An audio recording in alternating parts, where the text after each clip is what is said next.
ली कि भैया ऐसी सुनी है कि वो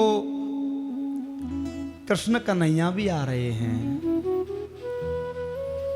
वो प्यारे श्याम सुंदर भी उस यज्ञ में आ रहे हैं। भैया इतना जब सुना है तो 84 कोस ब्रजमंडल के ब्रजवासी एकत्रित होकर नंद भवन के द्वार पर आ गए हैं। बोले बाबा 100 वर्ष हो गए हैं, बाबा 100 वर्ष हो चुके हैं लाला को गए। अब तक तो उन छविन को दर्शन करके उन स्मृतियों का चिंतन करके हम जीवित रह लिए, लेकिन बाबा अगर यहाँ से आगे और जीना है, हमें 100 वर्ष हो गए, तो एक कृष्ण दर्शन लालसा हो रहे, एक बार लाला के दर्शन करने की इच्छा है। बाबा कुरुक्षेत्र चल, बाबा एक बार चल, हमें यज्ञ से कोई मतलब नहीं है, हमें वहाँ बहुत बड़ा मेला है, हम मेले से भी कोई मतलब नहीं है, हम तो केवल एक बार अपने लाला को देखना चाहते बस। भैया अब ऐसी बात नंद बाबा ने सुनी, ब्रज गोपियों ने सुनी, सब बोली बाबा अब तू विलम्ब मत करे, बाबा लाला द्वारका से आ रहे हैं, तू बिल्कुल विलम्ब मत करे, बाबा चल। सब ब्रज गोपी ग्वाल वाल इकट्ठे हो गए हैं। ग्वाल वालों ने अपनी अपनी बचपन की वह सामग्री जिसके साथ में भगवान के साथ में क्रीड़ा की थी सब संजोने लगे हैं। कोई गोपी माखन की मटकी भर ली है कि लाला को माखन बहुत बढ़िया लगे, माखन लेके चलाऊंगी। किसी ने अपनी मटकी में दही भर लिया है कि लाला के लिए बढ़िया दही जमायो है, लाला को बड़ो प्रिय है, माखन चोरी कर भी आयो कर दे, दही चोराए भी आयो कर दे, अब जाए के मैं उनके लिए दूंगी ना। भैया समस्त ब्रजवासी एकत्रित होकर के कुरुक्षेत्र में आ गए हैं और कुरुक्षेत्र में तो बड़ा विशाल मेला है, आहुति डल रही हैं, चारों ओर शिविर लगे हुए हैं, लाखों की संख्या में भीड़ है। जो मधुमंगल श्रीदामा सुबलतोष जो भगवान के नन्हे नन्हे सखा जिनकी उम्र आज 100 वर्ष हो चुकी है, बूढ़े बूढ़े बेचारे आंखों से दिखाई नहीं देता और लाठी टेकते टेकते उस कुरुक्षेत्र में ढूंढ रहे हैं भैया हमारो लाला कहाँ है, हमारो कन्हैया कहाँ है, बताओ ना। एक बार हम कन्हैया से मिलना चाहते, वह वृद्ध नंद बाबा और यशोदा मैया आंखों से नेत्र ज्योति चली गई है, लाठी टेकते टेकते नंद बाबा के साथ में चल रही है। बोली आप तो कह रहे कि लाला यहाँ आवेगो, आपने कही कि लाला यहाँ आवेगो, परंतु लाला तो कहीं दिख ना रहे हो यहाँ। नंद बाबा बोले कि यशोदा अभी मिलेंगे, लाला मिल जाएंगे, ढूंढ रहे हैं। भैया एक द्वारकावासी सैनिक ने देखा है, बोले कौन हो आप। नंद बाबा ने कहा भैया हमारो कन्हैया कहाँ है, हमारो कन्हैया कहाँ है। तो बोले कन्हैया कौन, अब यहाँ तो कन्हैया नाम से कोई जानता नहीं, बड़ो लंबो नाम है यहाँ तो, या तो कुल कमल दिवाकर श्री कृष्णचंद्र जी महाराज, अब यहाँ कन्हैया नाम को कौन जानता है। नंद बाबा बोले भैया अब इतना लम्बो तो हमको याद होएगो ना, तू बता कहाँ है। बोले आप परिचय तो दीजिए पहले अपना। नंद बाबा बोले भैया ये तो यशोदा है और मैं नंद हूँ। इतना जब द्वारकावासी ने सुना है चरणों में लेट गया है कि आप धन्य हैं, आप नंद बाबा हैं, आप यशोदा मैया हैं जिन्होंने हमारे द्वारकाधीश को पाल पोस कर 11 वर्ष का किया। आपको पता है आज भी द्वारका में जब जन्माष्टमी आती है ना, तो कोई ये नहीं कहता कि देवकी के लाला भयो।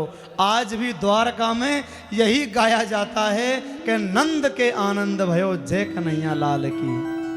भले सब जानते हैं पुत्र वो देवकी के हैं, परंतु आज भी द्वारका में यही कहा जाता है कि नंद के आनंद भयो जय कन्हैया लाल की। नंद बाबा बोले भैया हमें ले चल। भैया नंद बाबा और यशोदा मैया को लेकर के वे गया है। आज यज्ञशाला में बैठे हुए भगवान श्री कृष्ण जन का सहस्रार्चन चल रहा है, आहुति डल रही है। जैसे ही देखा है सामने अपनी बूढ़ी मैया और बाबा चले आ रहे हैं, यज्ञशाला से खड़े हो गए हैं और दौड़ कर जाकर के अपने नंद बाबा और यशोदा मैया से ऐसे लिपट गए हैं जैसे कोई छोटा बालक अपनी माँ से लिपट जाता है। लिपट गए हैं और जाकर के अपनी मैया के आंचल को पकड़ लिया है। मैया मुझे माफ कर दे, मैया मुझे क्षमा कर दे। मैं कह के आया कि मैया मैं परसों आ जाऊंगा, पर आज तक मैं लौट कर नहीं आया, मैया मुझे माफ कर दे। मैया ने जैसे ही देखा है कन्हैया को अपने हृदय से लगा लिया है। बोली लाला तू तो आज है वो इतना सोई है, क्योंकि भगवान का कभी भी युवा अवस्था नहीं आती, वृद्धावस्था नहीं आती। भगवान तो जब रहते हैं 16 वर्ष के रहते हैं।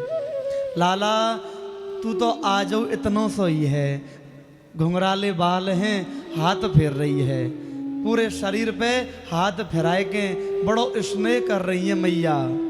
और आज गोदी में ऐसे लिपट गए कन्हैया।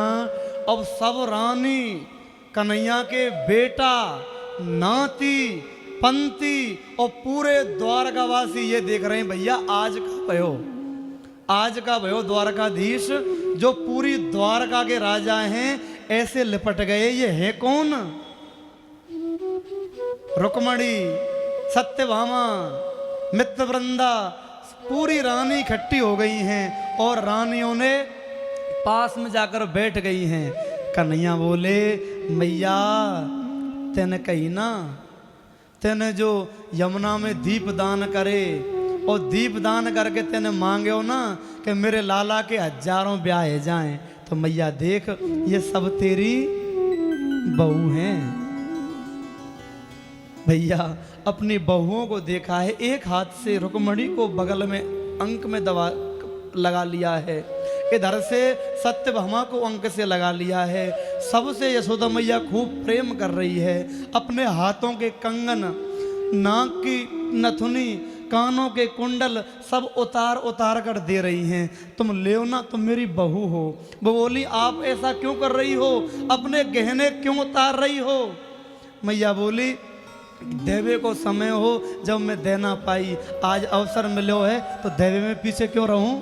तुम मेरी बहू हो, सबको दे रही हैं, सबसे प्रेम कर रही हैं। भैया उधर से जब देवकी मैया आई है, देवकी मैया आई है तो कन्हैया ने कहा मैया ये देवकी मैया है। देवकी मैया का नाम सुना है। यशोदा मैया खड़ी हो गई है और आसन से खड़े होकर के लाठी टेकते टेकते टेकते टेकते जाकर के देवकी के चरणों में लेट गई है। देवकी ने कहा बहन तुम ये क्या कर रही हो, तुम ऐसे क्यों कर रही हो, मुझे क्यों प्रणाम कर रही हो? यशोदा मैया ने कहा बहन तेरे चरणों की धूली की कृपा निक मेरे ऊपर है जाए तो यह जन्म में तो कृष्ण नहीं मिल पाए, लेकिन अगले जन्म में कृष्ण जैसो पुत्र मोको भी प्राप्त हुए। देवकी ने यशोदा मैया को हृदय से लगा लिया है कि भले पुत्र ये मेरा है, लेकिन यशोदा आज भी पूरी द्वारका में यही गाया जाता है कि नंद के आनंद भयो जय कन्हैया लाल की, यशोदा के लाला भयो जय कन्हैया लाल की। भले मैं इसकी माँ हूँ पर इसकी प्रेम की जननी तो आप हो। भैया कन्हैया से किसी ने आकर बताया है कि लाला राधा रानी आई है, मिले बिना चलेगो। श्री जी को नाम सुनो है तो कन्हैया चल दिए हैं। और जहां श्री जी अपने कक्ष में बैठी हुई हैं तो ललिता विशाखा अष्ट सखियां हैं।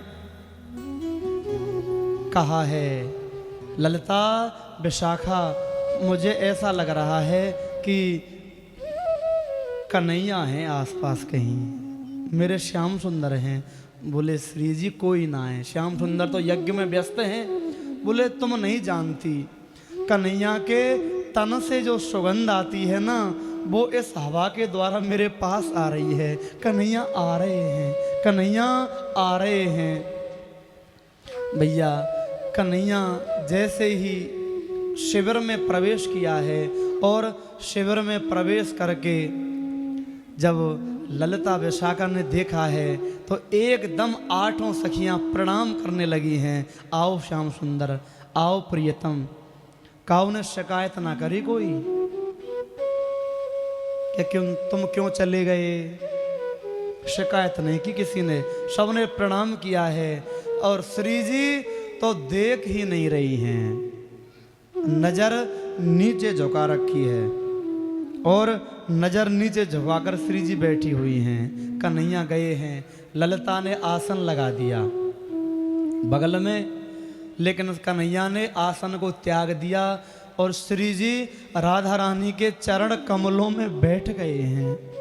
और चरण कमलों में बैठकर एक हाथ श्री जी के चरण पे रख लिया है और अपने हाथ से ठोड़ी को ऊपर किया है। श्री जी ये विचार कर रही हैं कि 100 वर्ष के बाद लाला, 100 वर्ष के बाद कन्हैया मिले हैं, कहाँ से देखूं पहले, चरणों को देखूं या मुख को देखूं या मोर मुकुट को देखूं या बंसी को देखूं। कन्हैया ने कहा श्री जी क्षमा कर दो, मोए क्षमा कर दो। मैं परसों को वचन दे के गयो लेकिन आज तक लौट के नहीं आयो। बंधुओं, भगवान